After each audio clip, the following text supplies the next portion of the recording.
This is a FarmDoc Daily webinar. I'm University of Illinois Extension's Todd Gleason. Today, Pasture, Rangeland and Forage Rainfall Index Insurance. We'll discover how this may impact you and what you might need to know about these insurance products. Brittany Goodrich is with us today. Hello, Brittany. Thank you for being with us. She's a member of the FarmDoc Daily team. Hi, Todd. It's great to be here today. The program is yours, and I will see you in just a few minutes. And Nick Paulson is also here. Thanks, Todd, for bringing us in as usual. I'll be here for mainly color commentary and monitoring the questions. So I want to introduce Brittany. It's her first FarmDoc webinar. She's our newest, one of our newest team members, new faculty member in the department. She comes to Illinois by way of Davis, California. So she was most recently in an extension faculty appointment at UC Davis, also has experience in extension at Auburn, and is originally from this great state of Iowa. Grew up in East Central Iowa, went to Iowa State, which is where I also went, so I'm obviously biased. And Brittany's going to be presenting a topic here that kind of brings some new expertise to the FarmDoc team. We don't do a ton of livestock stuff. So we're excited to have her here for that.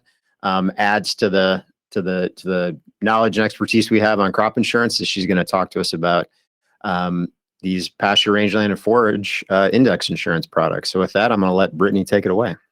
All right. Thanks, Nick. Not sure if it's a good thing or a bad thing that I'm from Iowa. Are they evil people in Iowa or what? No. Yeah, so we're going to be talking about Pasture, Rangeland and Forage Rainfall Index Insurance today. That's a mouthful, so I am going to shorten that to PRF from now on. And so we're going to talk about, this is sort of the outline of how, we're going to talk about what we're going to talk about today. We're first going to cover all of the basics of PRF. Then we're going to go through some how PRF is used or has been used in Illinois in the last few years that it's been available.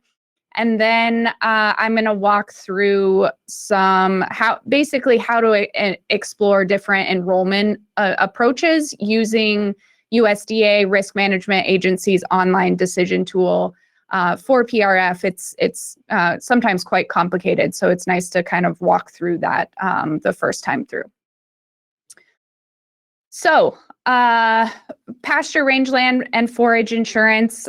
This forage or insurance option has been available here in Illinois since about 2016, and it's a crop insurance program offered by USDA Risk Management Agency for forage and livestock producers.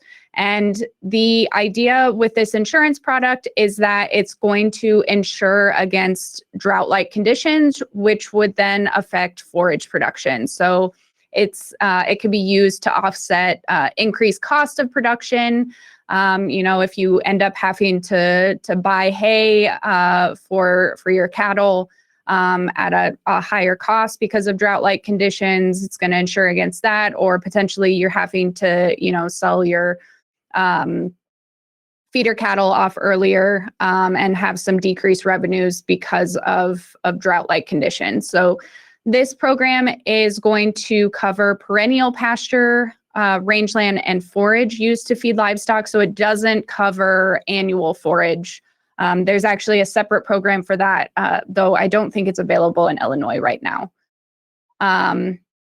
So we can think of PRF as sort of a buy-up coverage where there's a couple of different programs that offer catastrophic coverage for severe and extreme drought-like conditions. So there's the Livestock Forage Disaster Assistance Program, or LFP, and there's the NAP program, the Non-Insured Crop Disaster Assistance Program. Both of those are administered by FSA rather than RMA. And so those are going to protect you against those severe conditions for drought, where PRF, you can ensure, levels of rainfall of, 90% or 70 to 90% of average historical rainfall. So those are going to be conditions that are maybe not a severe drought, but also could impact your forage production. PRF, this map shows PRF enrollment in 2024 and in terms of the percentage of total available forage acreage within a state. You can see Illinois had about 6% of its available forage enrolled. And so the eastern half of the US has much lower enrollment in PRF than the western part, which is going to have traditionally more drought-like conditions. But regardless, I think PRF is something that should be explored by Midwest livestock and forage producers, just because it can be beneficial for multiple reasons. This is a look at the county level of where PRF enrollment is in Illinois. So you have some parts of Illinois or some specific counties that have a higher percentage of their total forage enrolled in PRF. So some of those that are highlighted, the top two are Hamilton and Kendall counties with 27% of their forage.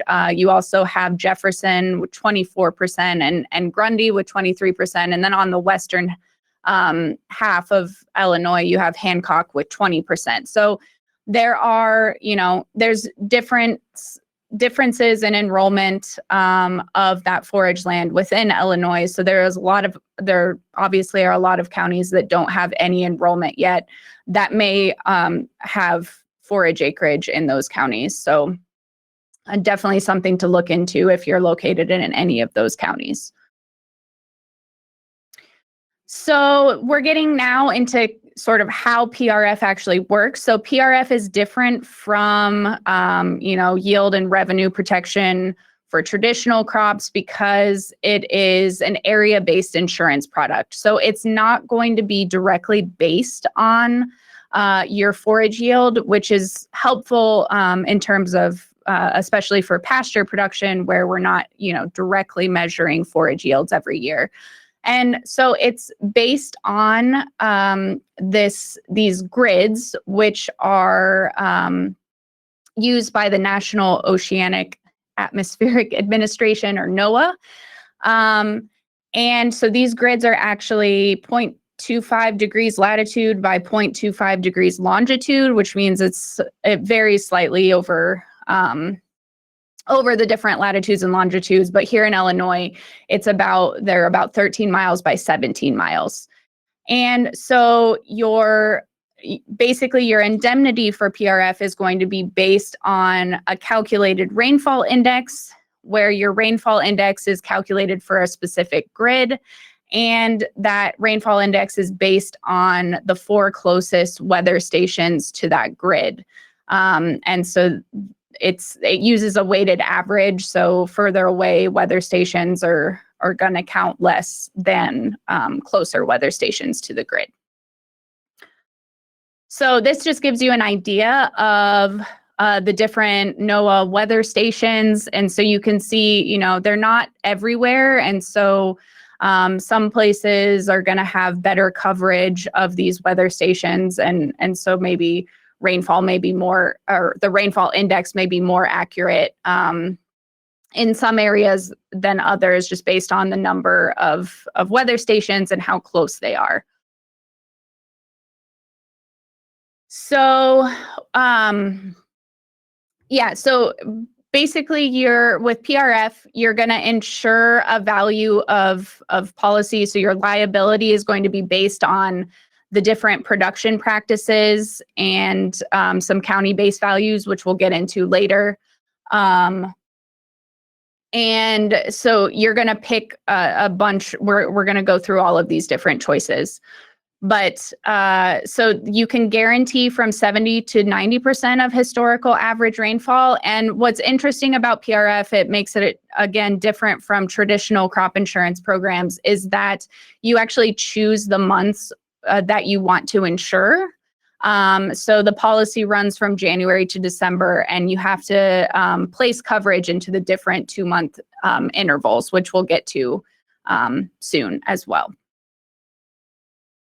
So one of the good things about PRF, at least in my opinion, is that there's so you can choose the number of acres that you insure within a grid and county, and so you don't have to insure all of your acres, but there's actually no minimum. So a really small producer could even insure 1 acre of pasture if they wanted to. So that's pretty beneficial for smaller producers in general.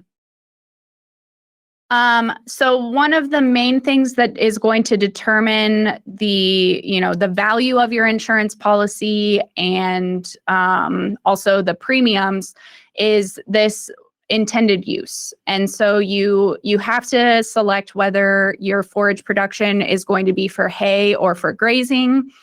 If you select hay, you can add different options onto that. You can have irrigated hay or non-irrigated hay. Irrigated isn't, going to be as much of a thing here in the Midwest as it is in the Western U.S. But and then you can also insure organic, certified, or transitional hay production as well. And this intended use decision is going to determine what county base value you receive, which essentially the county base value is a county level valuation of the forage production. So hay acreage is typically going to be valued higher than pasture just from higher yields and potential quality adjustments. And so then the premiums are also going to be higher for that hay acreage. So here we'll get a little bit into how these county base values are calculated. I use the approximation because it's still a little bit of a black box how this is actually determined. But so basically the Federal Crop Insurance Corporation determines a value of the crop in a county. And so for grazing, this is approximately using some animal unit month data for each county to determine an approximate yield. And then there's going to be a combination, if both are available, or maybe one or the other, of state level hay prices or grazing fees that are used to calculate that grazing value. And so the idea with grazing is this is, if you have low rainfall, this insurance product is meant to cover the price of alternative feeding for your livestock. So, and then with hay, the non-irrigated hay is the most straightforward, where you're looking at, they use average county yield and state level hay prices to determine the value of that non-irrigated hay crop.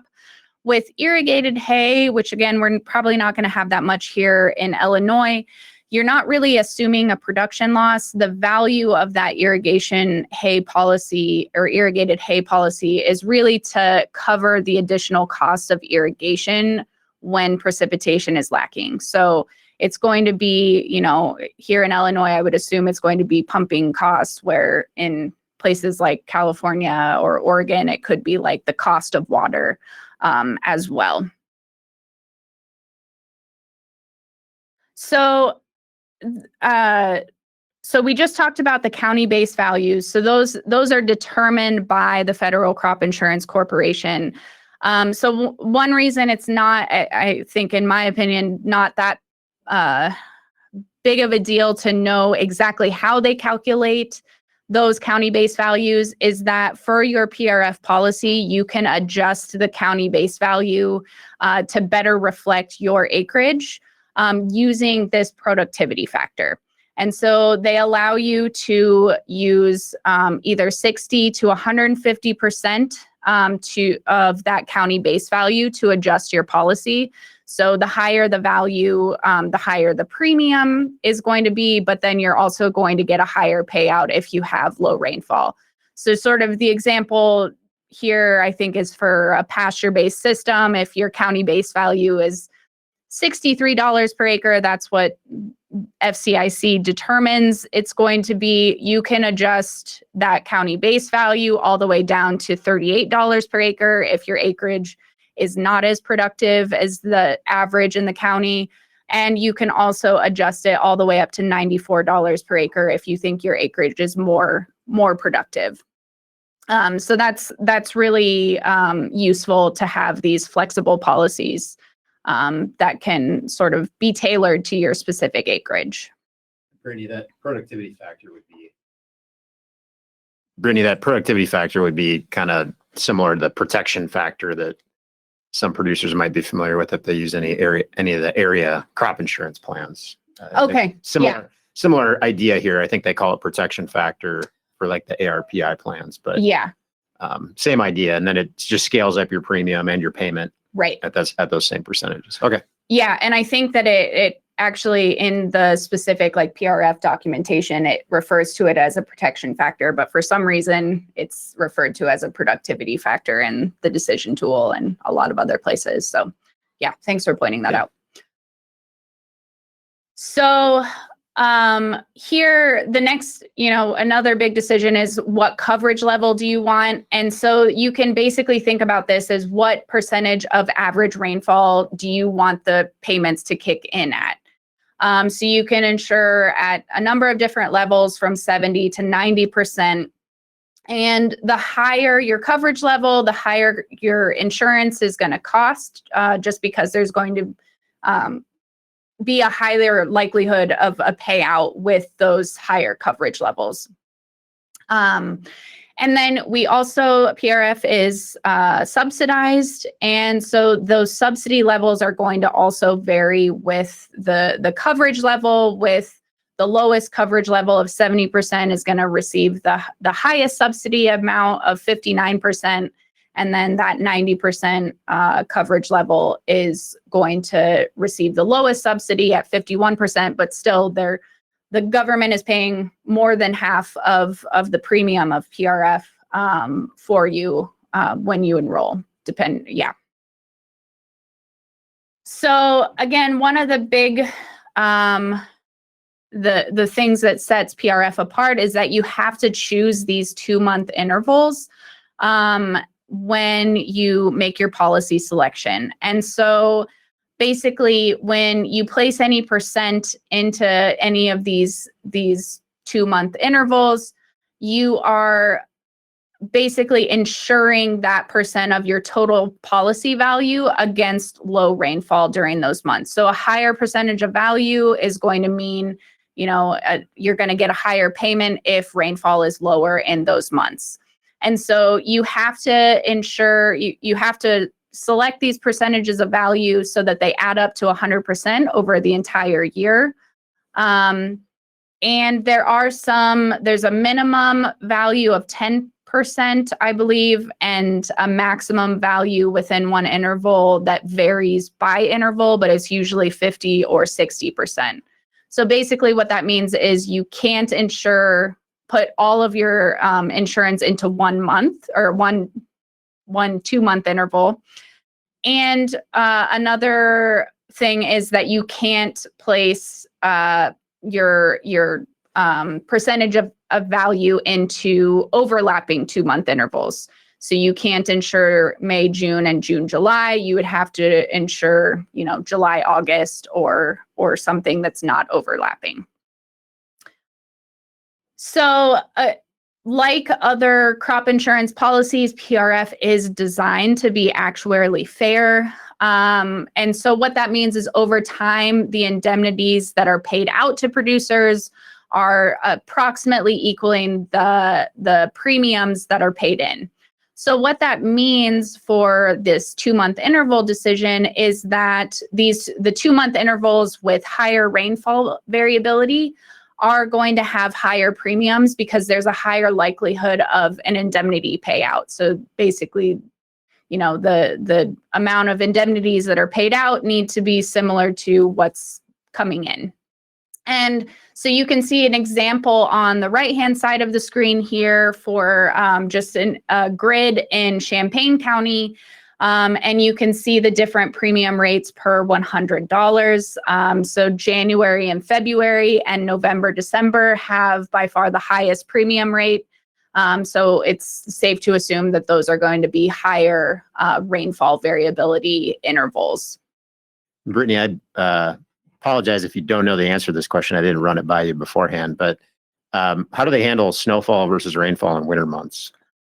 Oh yeah, that's a good question. I actually don't know off the top of my head. That was my worry. And I always say rainfall, but really what I mean is precipitation. So I don't have a good answer for that. Whether they translate They snowfall, must do an inch of snowfall is different than an inch of rainfall. Yeah, so they must translate it to be one standardized preset calculation. Yeah, Gotcha. Makes sense to me that we'd have the highest variability in Illinois in those winter months because right. It is highly variable what we get. Yeah. So just like we got snow today, Yeah. Well, I'm from Minnesota. I don't know if I would consider what we got today snow. Yeah. It's funny because then when I covered this stuff in Alabama, we also didn't really have to worry about snow. So this was a question I haven't really thought about before. So I'll look into that after this. And so those premiums are going to vary by grid as well, because you're going to, have different precipitation patterns, rainfall, snowfall patterns by grid. So you're going to have different premium rates. So we can get into, what PRF use has looked like in Illinois since it's been available. So it started being available in 2016. And this shows, the acreage enrolled by the different coverage levels. And so you can see the two highest coverage levels are by far the most popular. And it looks like, the 90% coverage level, which is the highest, is growing in popularity, where the 85% coverage level is kind of decreasing. So I think a lot of folks are probably switching from that 85% to 90%. So by far, the highest enrollment is in that highest coverage level of 90%. So this shows the producer paid premiums for PRF in 2024 by the index intervals, which are on the bottom x-axis, and then you can see the different types of policies. So you have the two top ones are for dryland hay, and the two bottom ones are for grazing acreage. And so you can see that difference in the producer paid premiums by hay and grazing. So hay, you're going to have higher premiums.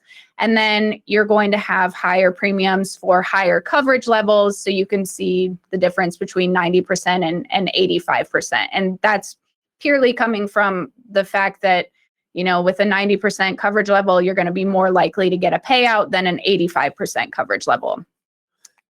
And so these also show that difference in premium by the 2-month interval. And so you can again see, January, February, like the Champaign example, January, February, and November, December tend to have the highest premiums, which means that there's going to be more rainfall variability in those months. And also, it looks like September, October also has higher rainfall variability as well. And are these statewide averages, Brittany? Yes, from they are. Summary of Business? Yeah, So, statewide averages from Summary of Business. Yep. So we'd see variation across counties too, but this Yeah, just of gives course. you a sense of kind of which months Yep. are most expensive. And On average, yep.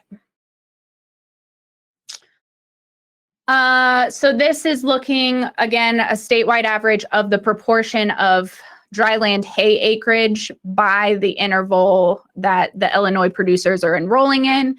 And so you can see August, September, November, December are by far the most popular intervals for dryland hay. And then you have a number of other intervals that have enrollment as well. Similarly, you have, this is the proportion of pasture acreage enrolled by interval. And so you again have August, September, November, December, and July, August are the most popular intervals. May and June is also a fairly popular interval as well. So that gives you an idea of, of the producers who are enrolling in Illinois, what intervals they're enrolling in. And maybe the most important slide here is looking at the historical producer gain ratios. So this is something that I maybe made up, but it's the indemnities each year divided by the producer paid premium, which is the premium minus that subsidy. And so what you can see with this chart is that line at 1 is where indemnities exactly equal the producer paid premium. Anything above that 1 line, it means that the indemnities were greater than the producer paid premium. And anything below means that producer paid premiums were higher than the indemnity collected. And so you see both for Illinois and the US in general. Illinois, it's useful to know that, 2 out of the last 8 years were the only years where indemnities were less than producer paid premiums. So in general, on average, whatever is being paid into PRF is being more than paid out with indemnities. And so Illinois has, a little bit lower average than the rest of the US. It also could just potentially be from lower participation rates in Illinois than the rest of the US, and especially those western areas that are pretty subject to drought. Okay, so now we've talked about these 2-month intervals a little bit. We're going to walk through the USDA RMA decision tool that can be used by producers to help inform their PRF decisions. So there are a couple of different approaches that one could take when they're thinking about enrolling in intervals. So one is just the pure profit maximization approach, where you're going to look for the intervals in your grid with the highest rainfall variability and enroll in those. And due to subsidies, these are going to be more likely to pay out an indemnity and result in net gains. The downfall of this approach is that, like we saw in Champaign County, November, December, January, February are going to be the highest rainfall variability months. And those can have some impact on forage production, but it's going to be less than, if you don't have rain in April, May, June. And so with this profit maximization approach, your indemnities may be completely unrelated to forage production. So the other approach is a risk management approach, where you're going to think about what intervals are going to, when a lack of rainfall is going to have the most impact on forage growth, and enroll in those intervals. And then that's essentially guaranteeing that your indemnities should be related to your forage production, because when you have a lack of rainfall, you're going to have low forage growth, and then you're going to receive an indemnity. So, the preferred approach is going to depend on a lot of different things, individual risk preferences, the propensity for a farm operation to actually handle the downside forage risk. And, so determining which approach is best for you, is going to be kind of an art. And probably folks are going to want to, employ some variation or some combination of both of these approaches, because you do have flexibility, and you can, place coverage in a lot of different intervals. So, but what we're going to do is we're going to actually kind of do a thought experiment where we actually use the decision tool to look at these two different approaches. So I've defined here the risk management approach, where we're spreading coverage over the approximate growing season in Illinois. So 33% in March, April, 33% in May, June, and 34% in July, August.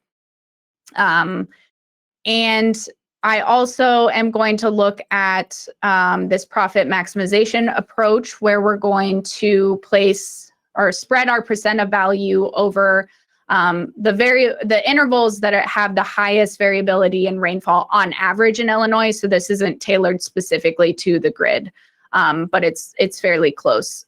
So we're going to spread our coverage through January, February, September, October, and November, December.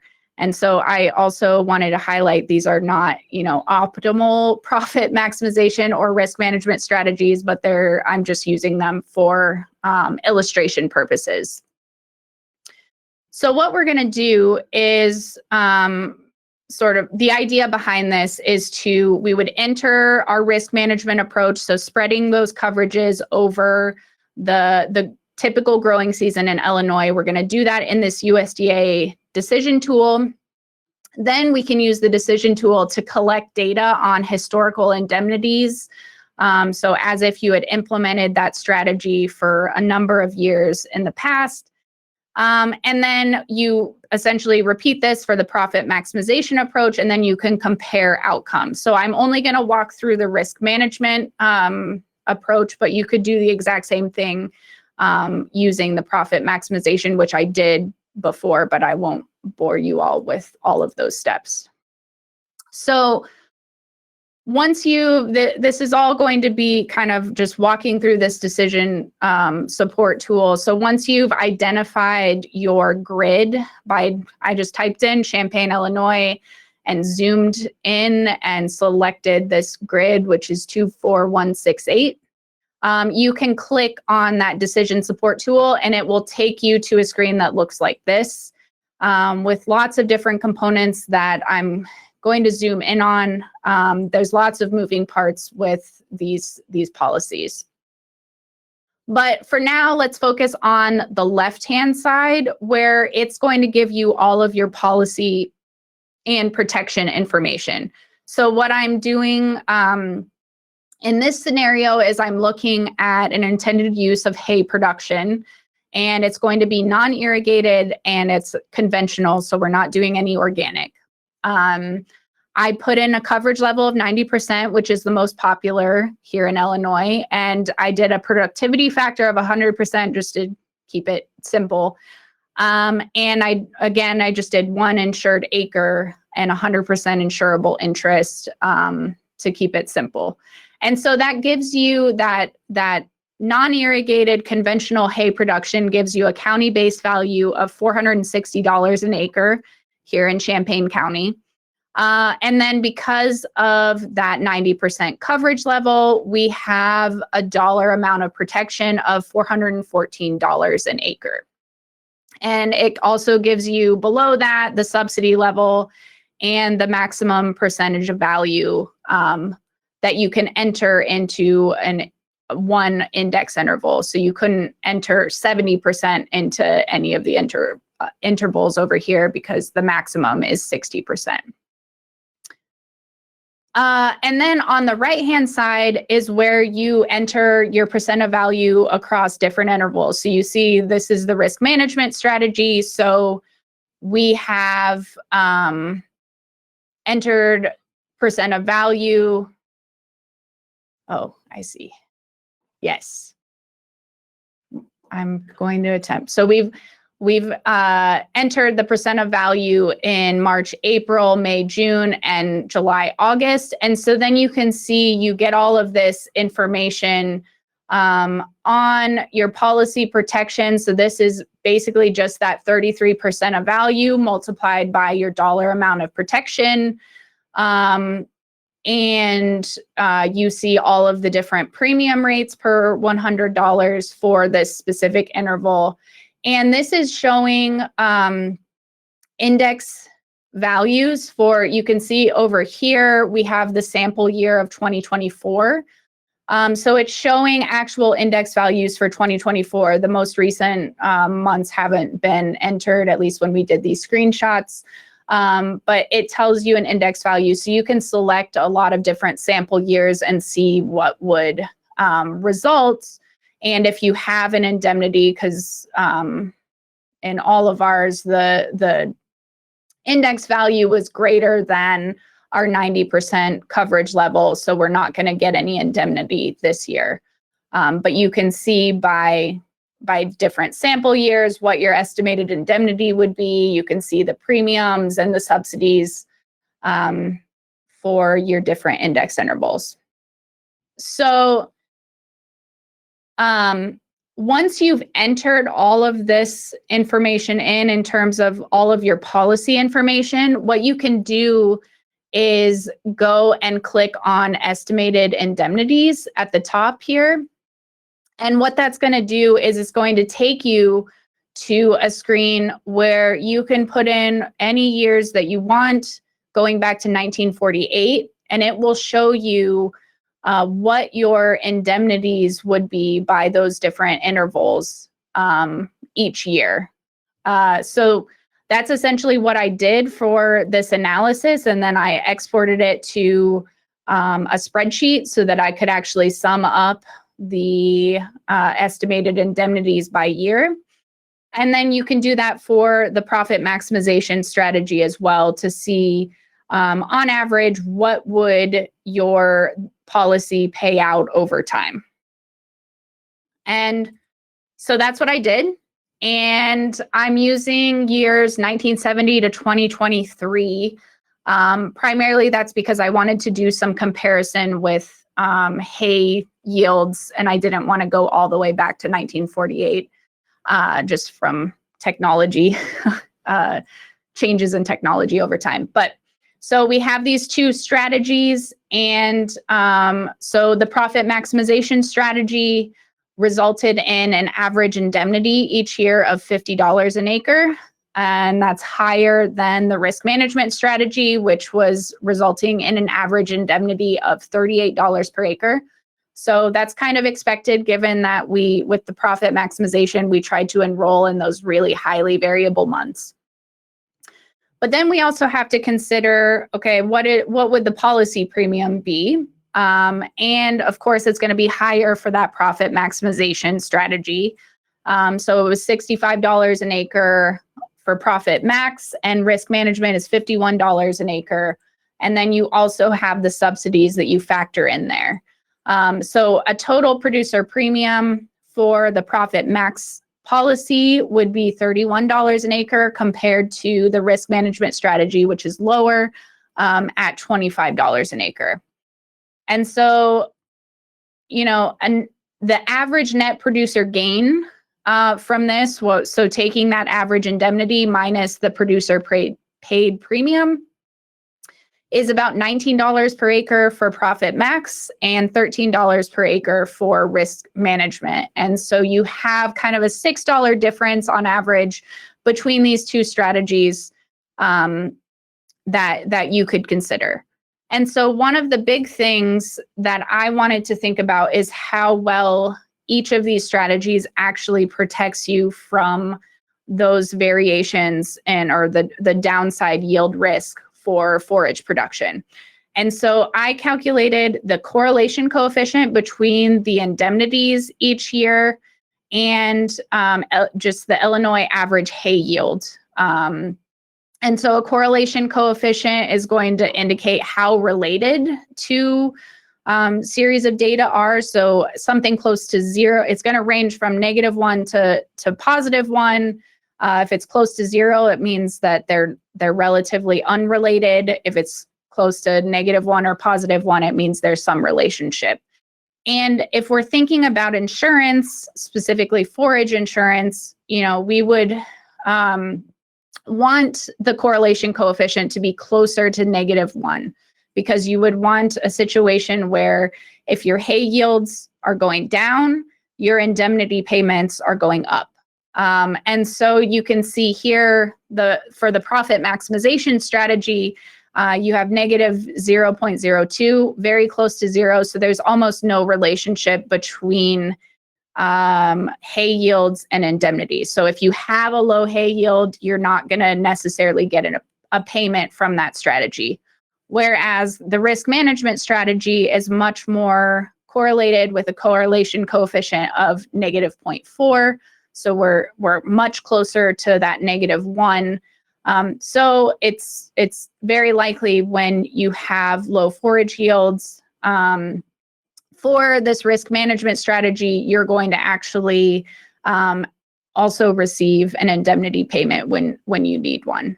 So that's important to consider when you're making these decisions is, if you want this to act like insurance, you definitely need to trend more towards a risk management approach. So, and this is just another way to look at it. So what are the payouts going to be in bad years? So I looked at 2012. We know that was the worst drought year in recent history, and it corresponded to the lowest average hay yield since 1988 in Illinois.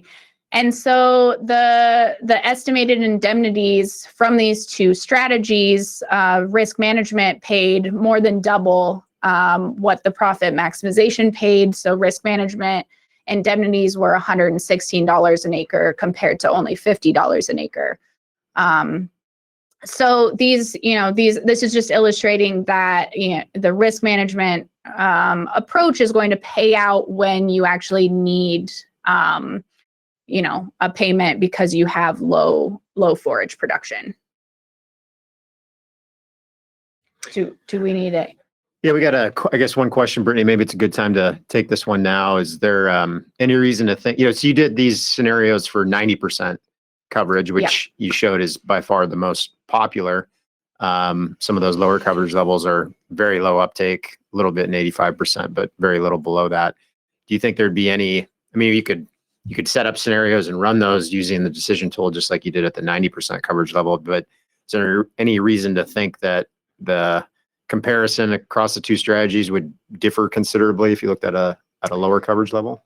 Yeah, I think, and I haven't looked into this specifically, I would assume due to it being actuarially fair that your premiums are going to differ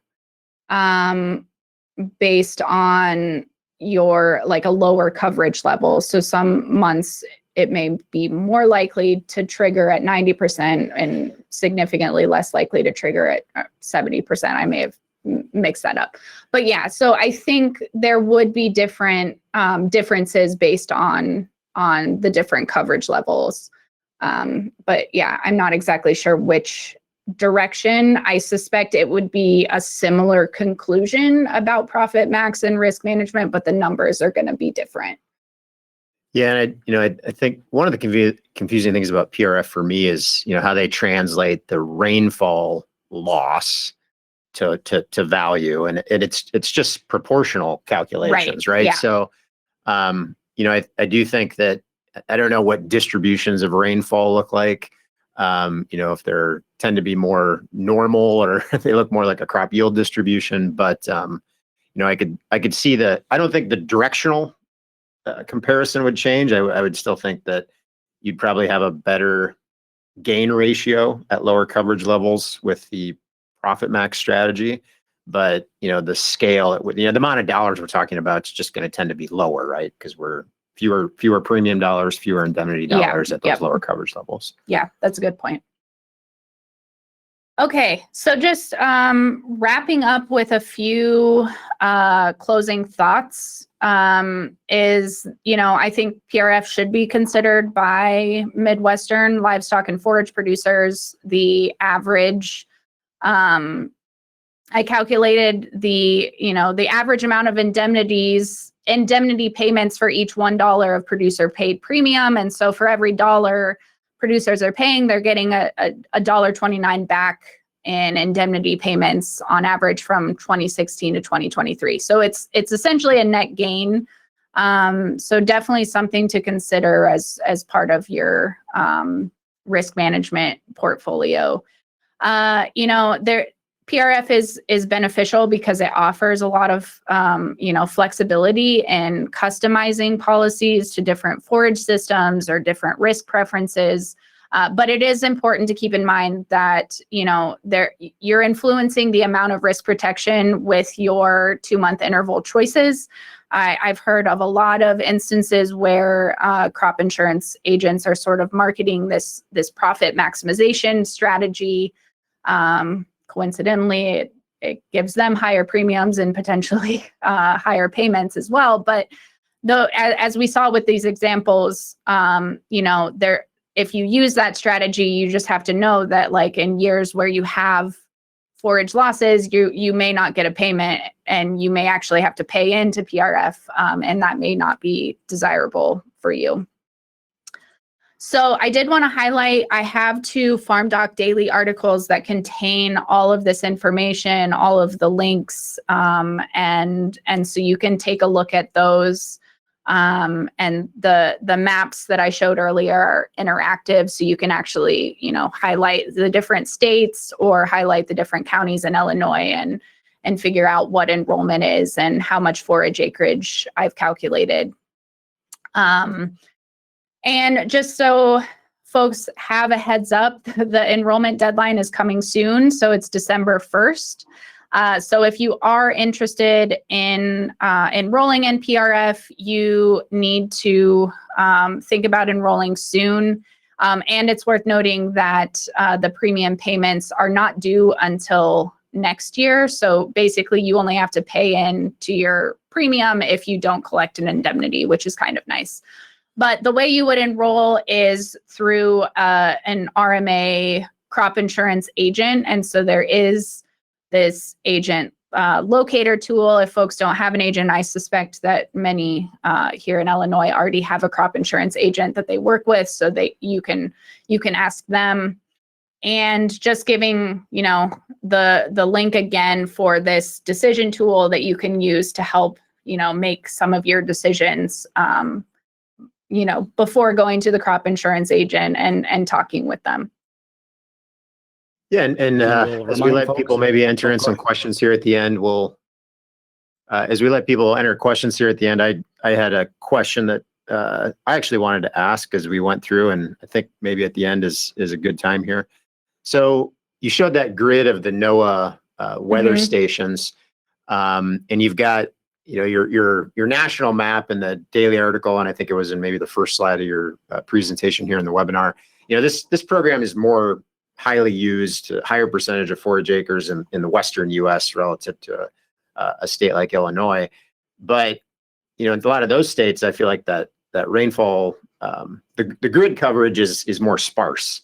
Right. And so, do we think that this program is maybe even better suited for Illinois, just in terms of basis risk, I guess, like the amount of weather stations we have, or maybe is a little bit more of a denser grid. And so you'd think that, as much as rainfall is related to hay and forage production, it would be a pretty decent tool here in Illinois. Yeah, I would assume so. And we didn't really get into the basis risk of grids, but obviously if you have fewer grids, your rainfall is going to be less correlated, or if you have fewer weather stations, your rainfall index is going to be potentially less correlated to the actual on-farm rainfall. So that is important. And I do I've calculated some measures of these before. I haven't done it specifically to look spatially what it looks like, but that's a good point that here in Illinois, we do have probably more weather station coverage. So you're minimizing that basis risk.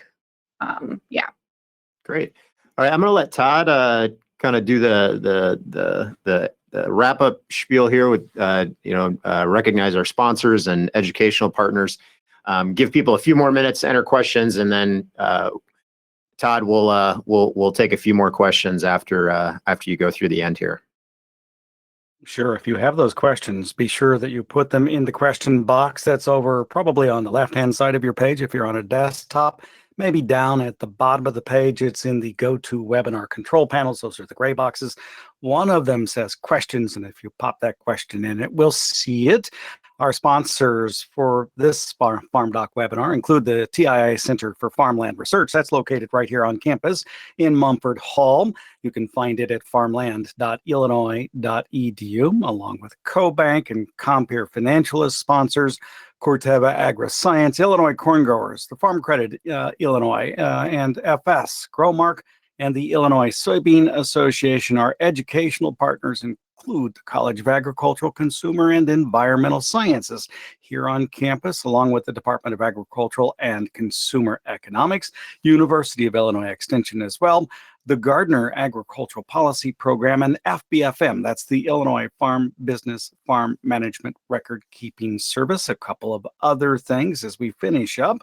Remember that you can always see this again anytime you'd like. You can look in the archives at farmdocdaily.illinois.edu or just go to youtube.com/@farmdoc. I believe I said something quite wrong earlier. It used to be FarmDoc Video. It is @farmdoc. That's youtube.com/@farmdoc. We have a series of questions. You want to go through those for me, Nick and Brittany?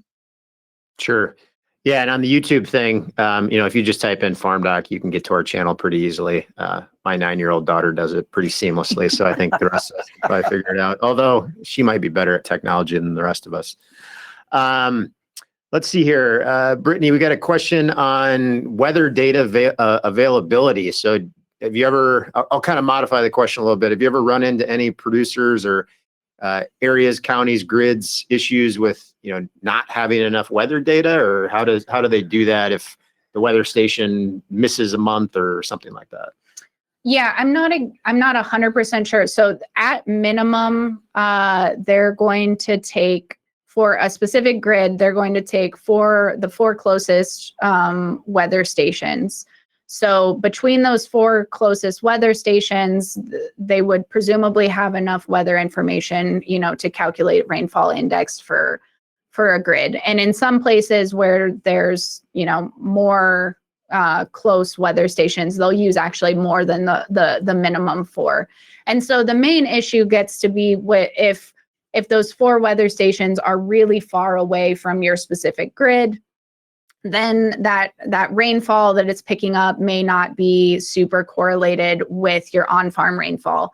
So in that case, I would recommend, actually going to the decision tool and looking at how well the rainfall index that's calculated over time for those different intervals correlates with what you're finding on your farm.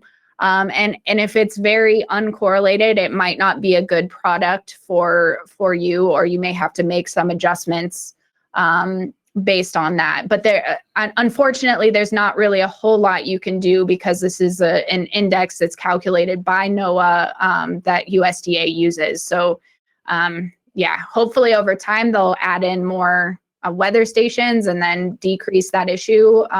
But yeah, it's something that's kind of out of our hands. I will say, and I think I forwarded you this link, maybe even before you officially started here in Illinois, but if you're really interested in a little bit of intrigue, you can Google, I think there was some producers in Colorado that maybe had some interesting approaches to impacting the rainfall indexes that were some tampering with the weather stations to get maybe some modified rainfall readings that impacted their PRF payments. But right. I think if you Google that, you'll find some stories. You talked about the pretty decent correlation here in Illinois between rainfall and hay yields, I think is what you looked at. Have you looked at other Midwest states? Would you expect there to be a significant difference there, a strong relationship, weaker relationship? I haven't specifically looked at the other states, and I'm thinking to the academic literature on PRF. And I don't think that there's been a ton of work done here in the Midwest. The only things that come up are like Kansas and Nebraska. There's been some work done there. I would assume it would be relatively similar to what we're finding in Illinois. But again, the correlation that I did was not perfect because I used statewide average hay yields and correlated that to indemnities for a specific grid and county in Champaign. So ideally, the better correlation would be, hay yields specifically in Champaign County correlated with indemnities, and that would give you a better sense of what's actually going on and how well this works. So yeah, that is something to look into, though, to see if there's a similar relationship with those hay yields in other counties or other states as well. Yeah. Yeah, and interestingly enough, now I'm really dating myself, but 17 years ago, my dissertation at Iowa State actually looked at some of this stuff, and I would expect, based on kind of the work that I did, that it'd be pretty similar across the Midwestern states. We actually did look at kind of the density of the rainfall grid and how that was correlated to forage yields, and I don't think we'd expect to see a big difference between Iowa, Illinois, Indiana. Maybe Ohio, things start to change. Upper Midwest, things start to change. But the I states, I think you'd be pretty consistent in terms of a decent correlation between those indexes and forage yields. So yeah. All right. Well, thank you, Brittany. I think we've answered all the questions that came in either on the air here or Jim has responded to you directly in the chat. I'm going to, again, thank Brittany for joining us. This is her first FarmDoc webinar, hopefully the first of many. So thanks for joining us today. Brittany will be on the road with us at the IFAS meetings and the Farm Assets Conference as well. Todd mentioned those at the top of the webinar. So December 13th, we're here in Champaign for the Farm Assets Conference at the iHotel. And then the following week on Monday, we're in Mount Vernon to kick off the IFAS series. Tuesday, we'll be in East Peoria. That's the Monday the 16th, Tuesday the 17th, and then Wednesday the 18th will be in DeKalb to wrap up the IFAS series. So perfect time of year to come in between the holidays, hear from the FarmDoc team. And I'm going to turn it back over to Todd to take us out. Indeed, if you'd like to learn more about the PRF, you can do that on our FarmDoc Daily website. When you get there, if you just search out Brittany Goodrich in that little search panel, you'll pop up most of those particular articles. It's pretty simple and easy to do. Again, that's at farmdocdaily.illinois.edu. This webinar will be posted to our website as well as to youtube.com. You can find that by searching out FarmDoc at YouTube if you'd like. And of course, we'd like to thank Brittany and of course Nick, as well as Jim Baltz, who's behind the scenes. He'll be taking care of all those archiving things for us and has been directing the program for the day. I appreciate you taking your time to be with us for a FarmDoc webinar. I'm your host for the day, University of Illinois Extension farm broadcaster, Todd Gleason. Have a good day.